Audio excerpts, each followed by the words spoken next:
My guest today is Rita Wilkins. She's widely known as the downsizing designer.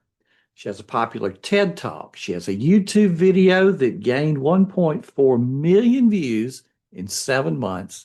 And she's the author of the Amazon bestseller, Downsize Your Life, Upgrade Your Lifestyle. Rita downsized from her 5,000 square foot home to an 867 square foot apartment. She embraced a radically simpler way of living and inspired thousands to do the same. So keep in mind, she's a designer, someone who specializes in beautiful stuff, and she had a lot of it, but she gave away 95% of it for a lifestyle that was simple instead of overwhelming. So if you or someone you love is looking at downsizing for whatever reason and is looking for help and inspiration, you're going to love this episode with Rita Wilkins. Welcome, everyone, and welcome to my special guest today, Rita Wilkins. Rita, I'm so glad to have you with me. Thank you. I'm glad to be with you. Yeah, when I saw the video that you had on YouTube, that I think it's been up for like 7 months, and it's gotten 1.4 million views. I just said, I have got to get Rita, here talking to my audience. And when I watched the video, I realized why. Mm. It- I think the American dream is that we grow up, we do well, we earn, we have that big house, we have lots of stuff, Mhm. and then we're happy. And your message seems to be not so much. Wait a So, minute there. tell us the story because you were there. You were successful, had the big house. So take us back to the beginning with. Okay. First of all, thank you for having me. And it does seem like our audience is primarily baby boomers and, down into the 50s and up into the 70s and even 80s. And the beginning of my story was I've had a design firm, interior design firm for 40 years in Wilmington, Delaware. We've done work all over the country, everything from um, corporate interiors to Supreme Court justice chambers to tiny houses and tiny kitchens. So our experience is vast. And I'm single, and I've been building all these beautiful homes for people all those years. And then one day I said, I'm going to build my own house. So I built a 5,000 square foot home, which was crazy, but that's in retrospect. But at the time, it was fun. It was, I got to build something. I had never built my own house before, and I furnished it, and it was gorgeous. I lived there for 10 years. But during that time, maybe about year 8, my younger son was serving in the Peace Corps in Senegal at the time. And he said, Mom, you have got to come and see this. He lived in a tiny little hut and he slept on the dirt floor. And the kitchen floor for all of the villagers was the dirt floor. Now, mind you, my kitchen, I could sit 16 people at my table. So there was this compare and contrast. But when I arrived in Senegal to visit him, of course I went. I stayed for a month, and that trip changed my life. I had never experienced people who had nothing but they were happy. And there was one particular moment, I did a TED talk on this, where his African mother, who loved him dearly, made this very special dinner with grains and rice and vegetables in a big bowl and on the fire. And there were 15 or 16 people sitting around there with these gorgeous smiles, all dressed up in the middle of a village 8,000 miles from here. And they were so happy. And that mother had carved a wooden spoon for me that day because she knew that I wouldn't yet be comfortable eating with my hand. And so she pushed the better part of that tiny little chicken towards me. And that moment changed me. I thought, how could people be so gracious, so caring, so loving? And where do you learn this? So anyway, that stuck with me, and I stayed for a month, and we had amazing experiences. When I returned home, I wasn't sure what happened to me, but something happened. And I walked into my big house, and it was almost like the lights went out for me because it was now just stuff. And it didn't have any meaning to me, and it was beautiful, but it was just stuff. So over the course of a year, I made a decision to downsize from 5,000 square feet to a tiny apartment in Philadelphia. I went from 5,867 square feet. I gave away 95% of my stuff to people who needed it or wanted it. And I have never been happier. So to the point of, we baby boomers bought more, bigger, better, and all of that. That's kind of Mhm. what we grew up with. And we've accumulated so much. And of course, now baby boomers are wanting to downsize, get rid of all their stuff. How do I get rid of it? Which is why they're calling me the downsizing designer. And so I help people go through that process because I went through the same tears, the emotions, everything else. So for Mhm. 1 year, I cried, I was upset, I wanted to quit, all of those things. So now that's what I talk to people about all over the country. It's amazing, and I guess anybody who has reached my age or even close to it, you at some point you're thinking, we're kind of out of space. This closet's overstuffed. We really got to get rid of some stuff, and that sounds good. And then you start to go, gosh, I can't get rid of this. So and so gave this to me, and I hate to wear this. What if I need it again sometime? How do you get past some of that? Well, that's the emotional side of decluttering. And honestly, it's not easy. And you have to just be aware of it. So if you're feeling, I'm looking at my mom's china or my mom's teacup and Exactly. it Yeah. makes you cry because like if I gave that away, then I would be giving away those wonderful memories. What you really have Yes. to, and actually on my website, I have something called the 5-step guide to lose the clutter, but not the memories. It's like a step-by-step process of how you let go of that. But the bottom line is to acknowledge the feeling, go ahead and cry if you have to. And then you start to say, what happened with this, let's say teacup, because my mom and I used to have tea, if I gave away, 12 of them and kept two, what would be wrong with that? Mhm. Or if I took pictures of them and I have the memories, I write a story about it. And so there are ways to step back from that sentiment. There's other reasons, though, that we keep things. Another one is, what you mentioned is, what if I need it someday? There's something Mhm. about having it is it gives you some security, right? I might need that because that tool, even though it's sat in my toolbox for 20 years and I haven't used it, I might need it someday. So we all have those kind of stories that we tell ourselves. Then there's the scarcity. So if you worked really hard in your career to, get somewhere and to have all of this stuff and now give it away, are you kidding me? So it's that kind of feeling that we're kind of facing. And so there are ways to get through that. But mostly it's just to acknowledge the feeling and say, this is kind of silly. I'm not going to use this thing. I haven't used it in 20 years. You look at your closet and you say, why do I have, 10 dresses in the same, thing that don't even fit me? you know so that's a real dilemma, right? Because I used to wear it and maybe someday I'll lose those 5 or 10 pounds. So we Yeah. tell ourselves a lot of funny stories, and if you can laugh at it, it helps. But at least if you acknowledge it and address it. Yeah. Yeah. Mhm. Um, Somewhere, and I can't remember if it was in your book or if it was in the TED Talk or perhaps both, but you talked about decluttering backwards. And I thought that was such a neat concept. Could you share that with us? Sure, sure. Well, there's the traditional decluttering methods, and there are many. And I always recommend that you find one that you really like and then, use that one or a couple of iterations of it. But decluttering backwards is just thinking out of the box. As a designer, I have to challenge people constantly. What about this? What about that? So one day I challenged myself. I was decluttering my closet and I'm looking in there and I'm trying to, you know, I don't know. I really like those black pants and, I might wear them someday. But I thought, okay, let's just totally look at this differently. And so what I said was, what about if I take anything out of the closet that I love, that looks good on me, that I want to keep?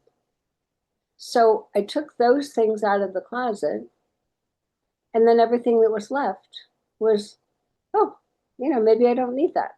Because the way we traditionally um, declutter is what do we need to get rid of? This is exactly Mm, the opposite. It's what do we want to keep? And that mindset shift is kind of mind blowing. It's a positive approach. You're looking in your closet and you're saying, oh, everything in here I love. So you could stop there, or there's kind of another step or two to take. So I call it the keepers, and then there's the losers. The losers are, you're looking in there and you say, I haven't worn that dress. It looks horrible on me. Another one then is the maybes. So the maybes are a little mm, harder. So you kind of go back into that closet and you say, well, maybe I could use it. Maybe I can't. So you create a maybe pile or a maybe box. Now, hopefully, you're in a decisive mode and everything's not going to go in that maybe box, but you literally put it in a box and put it somewhere for 30 days. And after 30 days, you take it out and you say, you know what? I haven't thought about this. I don't need it. I don't want it. I'm going to give it away. Um, yeah. and then, of course, there's the things that you'll still be a little bit concerned about, but just don't let yourself. You have to be tough with yourself when you're decluttering. Mhm. Yeah. Yeah. And then there was something else I read about called 5 in 5, Yeah, 5 quick tips. five quick tips in 5 minutes. Yeah. So, Yeah. we're so used to the internet, right? And Oh, we're yes. getting our information very quickly. So my team and I, because we don't just talk to baby boomers, we talk a lot to younger people, and maybe the younger people are a little more um, interested in just, I've only got 5 minutes. I'm only going to give you 5 minutes. So Yeah. we tried it, and guess what? We're we're now talking to people of all ages, everything from 35 on up to 50, male and female, because they're very short clips. I call them 5 quick tips in 5 minutes. We do it on Wednesdays and Fridays. So one's going out today and another one Mm, will go out Friday. And what we do is we address an issue. So I think what I was talking about today was, do you remember those things that you told yourself early in the summer you were going to do, those chores, and you haven't even started yet? okay. So that's kind of my approach. And it's just kind of like a gentle nudge, always compassionate, but hopefully a little bit of humor too, because, oh, yeah, I remember that. So maybe it was, I'm going to clean out my garage this summer. Okay, well, if you haven't started, it is the end of July. So what? There's still some time left. What can Sure. you do in, in bursts of time? You're not going to probably spend entire day in 100-degree heat to do that, but could you take maybe your workbench, and so you chunk it Mm, down into smaller things. And so every single week we talk about something that you can do. There's action items. So 5 tips in 5 minutes, and you walk away with, oh, I'm going to do that. I'm going to do that. And yeah. Yeah. so people don't get overwhelmed, because that's one of the hardest parts about all the stuff that we own. Mm, You look at it and you say, ah, and then you cry, and then you go get a glass of wine and you say, forget it. yeah. Now, where can people like the 5 in 5? Where can people find that? Because that just sounds so interesting to me. Okay, so I have a major presence on YouTube. We have 36,000 people that are subscribers. I would love to have your audience subscribe, because we have over 1,200 videos that we talk about Wow. decluttering, downsizing, living a simpler life with less. And, this one might appeal to you, this one not, but there's 1,200 of them. And then at the same time, we do the 5 in 5s. They get uploaded to YouTube video. My YouTube Mm, channel is at Rita Wilkins. And it's simple. Go on, subscribe, and I promise you that you'll get something out of it, regardless of your age. And I have Yeah. so many of my own friends that they watch me every single week, and I said, "Don't you get tired of it?" And they said, "No, because we learn something every week, which is great." I do a lot of research, and I love, love, love what I do. And the comments people have, "Oh, you're exactly what I needed right now," or "I've been following you for a year, and you wouldn't believe what my house looks like now versus a year ago." Those are the kind of Mhm. things that warm my heart, and that's why I keep doing what I do. So. Wow. Yeah. And you work with people now. You're based in Delaware, and so client base is sort of, I guess, around that area, or do you do things remotely also? Yeah, we can do things remotely. More of my business, Frank, is really more about the philosophy and the how to. So I don't do a lot of cleaning out of basements. I did it, and for a couple of people, I will do it. Not my favorite thing to do. I would rather Mhm. be creating videos that you say, you know what, I've got it. I understand Yes. now how not to get overwhelmed, how to get started, how to stay motivated after I get started and then I get stuck. Or here's one. This is kind of fun because I hear this all the time. Um, and I did a couple of videos on this one is and so I ask people all the time, tell me what your biggest issues are. And so often will be, I want to declutter, my spouse doesn't. I want to downsize, my spouse doesn't. So I wrote Hmm. a blog on it. We have 1,200 blogs on our website as well. And so how do you solve that problem without fights? Yes. Yeah. And that's I'm the middleman. And as a designer, I've been in the middle of those arguments many, many times, and I actually embrace it because you know what, there's always a middle ground. And how do Mhm. you do that? So that's the kind of thing I write about. It's the kind of thing I speak about because I speak around the country as well on these topics. But I call them the dueling downsizers or the dueling declutterers. You know, you just have to get to a place where they will talk to each other, not yell at each other. That's number one. But number two, that they say, I now understand why that little box from your dad meant so much to you. So Mhm. it's about communication, really. And, and then, well, I always have a funny story about my brother, who was a banker in Boston. And for, oh, I don't know, 5 or 6 years, his wife was um, traveling about an hour, hour and a half every day to go, help the grandchildren. And she said, Bob, I really want to downsize, and I don't want this big house anymore. And I, want to be closer to the kids. And he kept saying, no, I don't, we raised our kids here. How can I possibly give up this house and all this beautiful stuff? Right. And we kept putting little bugs in his ear for about 2 years. I hope he's not listening to this. He probably is. Anyway, but we put bugs in his ears. One day he came home from work and he said, you know what? I think, wouldn't it be a great idea if we downsized? And so, as long as it came from him, but it was like planting the seed, Yeah. and he could then see how much easier and better their life would be if Uh-huh. they let go of all this stuff, not all of it, but that they downsized to a community and they moved into a 55 plus community. They're surrounded by people their age, so many activities. He said, wow, we should have done this sooner. Yeah. Yeah. If as I listen to you with your own journey, and then of course throughout our talk here, um, that you've been talking about giving things away. First making the decision about what goes, and then giving it away rather than selling it. So I think especially with the clients that you work with, does that topic come up a lot? Hey, why don't we make some money on it? If we're going to get rid of this, why don't we sell it? And what are your thoughts there and And so, recommendations? first of all, I think you have to have a reality check. We might have spent $300 on that lamp. You're not going to get $300 for that lamp. Or we might have spent a bucket full of money on that china or that silver, whatever it is. Because right now the market is glutted with all of that stuff, the brown furniture. Okay. And then the reality is many of our children live in smaller homes. They don't want our They stuff. don't want it. Hmm. So, that's a dilemma. And what do you do then? Okay, so when people say, I want to make some money, I want to sell it, I said, go ahead, try.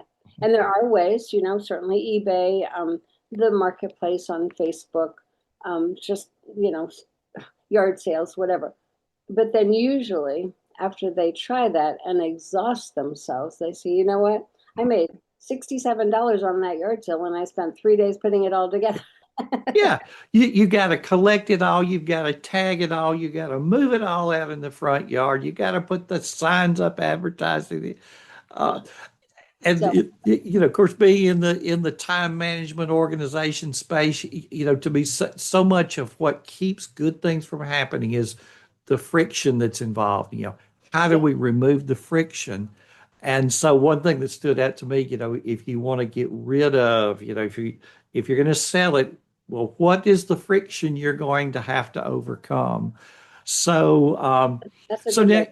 in your giving away, of course, area thrift stores, I guess, is always a good place to take and donate. Are there any recommendations that maybe people overlook? Sure. As a matter of fact, I would strongly recommend if you go to my website, which is designservicesltd.com. I don't know if you can put it up there, but Yes. we created a list of 100 places to get rid of your stuff. Wow. And Yeah. it's pretty current. I might have updated it last year, but it's pretty current. I think the key is that you find local places, ideally, that are wanting your kind of stuff. So if there's a vintage store, vintage is big, and a lot of Hmm? younger people are buying vintage. So what qualifies as vintage? A lot of our clothing qualifies as vintage.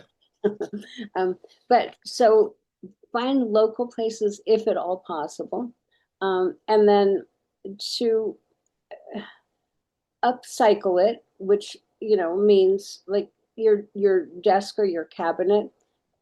Your kids may not want that, but they might want to try painting it pink or purple or something like that Okay. because they're realizing that's good furniture. And but they don't like the brown, so then they paint Mhm. it white or some other color. So you can upcycle it. You can recycle it I should say repurpose it. So in other words, if you know of local communities, like churches or schools or whatever, where people need this stuff, and like Habitat as an example, people that are buying their first home, they're really really trying to make ends meet. I've actually seen houses exchange. So if this house gets sold, come in, take all this stuff so I can, show the house without all the stuff in it. And that goes to families that really need that. The young couples that are just starting out, we remember that time. And, to get something from grandma was really valuable then, and not so much today. Another one is to donate it to your favorite charities. So for me, and I know I talk about this in my book, I had way too many clothes. And in my TED talk, I confess how many closets I had and and how many rolling racks I had, which was way too many. But one day, it was a winter day, I decided to declutter this one closet because I was downsizing. And I walked in and there were tags on these clothes, beautiful suits because I used to, dress up for work all the time. And it made me cry because I thought all the women in this homeless shelter that I volunteer for, they would die to have one of those suits. So I packed them up, brought them there. They were so thrilled to see that. And, so their first job interview, whatever. So I call it compassionate decluttering because when you put yourself in that mindset, someone else can use this, like who, and then, bring it there. Yeah. Gives it a second life. Yeah. Last thing, Rita, you've mentioned your book. Tell us a little more about the book, or books, one more at this point, and where we can get them. Okay. So my first book, which is a bestseller, I wrote during the period I lived in my tiny apartment because I had to get out of me what was inside and I couldn't figure it out. But it's called Downsize Your Life, Upgrade Your Lifestyle: Secrets to More Time, Money, and Freedom. It's on Amazon, and you can just go there and get that under Rita Wilkins. The other one is A Journey to Less, A Life Designed for More. We just released that and it's on Amazon now. And it's also available as ebooks. Both of them are available as ebooks if you'd like. But that one kind of evolved because all these stories I was telling over the last couple of years, I realized, I have so much less, but I'm so much happier. So my life literally was designed for more than having stuff. It was more about helping other people understand how important it is to at least consider living with less so that they can live more also. Wonderful. What a wonderful message. Rita, this has been an absolute pleasure. I just knew I had to get you on as a guest, and I'm so glad I did. This episode is going to do so much for so many. So I just cannot thank you enough. You're And very welcome. And I will be glad to push it out on all of our social media channels because you know what? People need to hear this.